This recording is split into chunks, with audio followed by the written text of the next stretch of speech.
unusual among traditional crisis countries with IMF programs. They did not have the kind of austerity that so often pushes the economy down. Well, I think it got right that it was more transparent, that it was more engaged with citizens than it was in other countries. I think it got right that it was less contractionary than it was in other countries. It was more supportive of capital controls.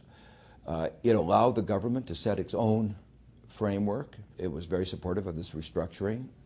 So I think all of those were movements in the right direction.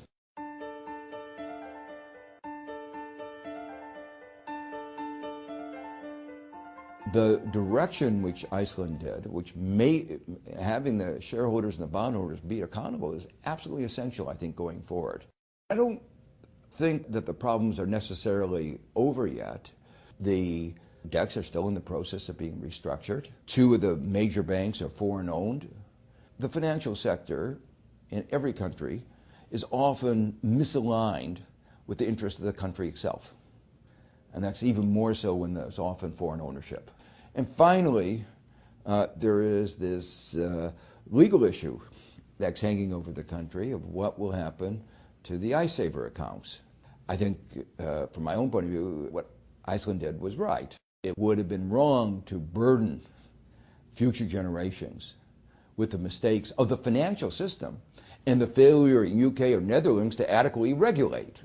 And I think we've learned one of the lessons for Europe is that the single market principle needs to be questioned.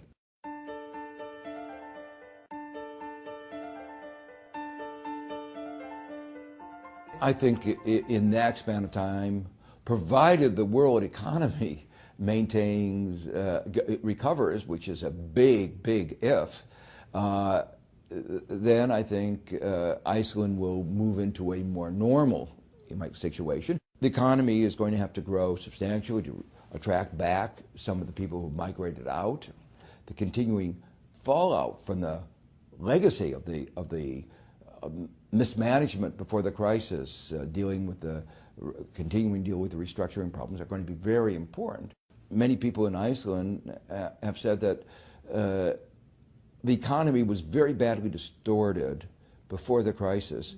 The financial sector was bloated, and that diverted valuable resources, including human capital, from being allocated to other areas which would have been better for the long-term growth of the country. Iceland has other difficulties, to a large extent a resource-based economy. Resource-based economies traditionally have problems of overvalued exchange rates, making it difficult for other industries to become competitive. Managing the exchange rate is always difficult. Right now it has an advantage of a low exchange rate, but as recovery occurs, there will be pressures for the exchange rate to appreciate, and that will make it difficult to sustain growth.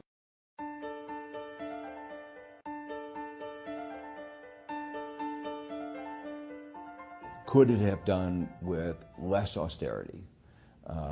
And would that have allowed the country to grow more, avoided so many people migrating out of the country? I think it's an open question. My proclivity is to say that it could have done with a little bit less austerity.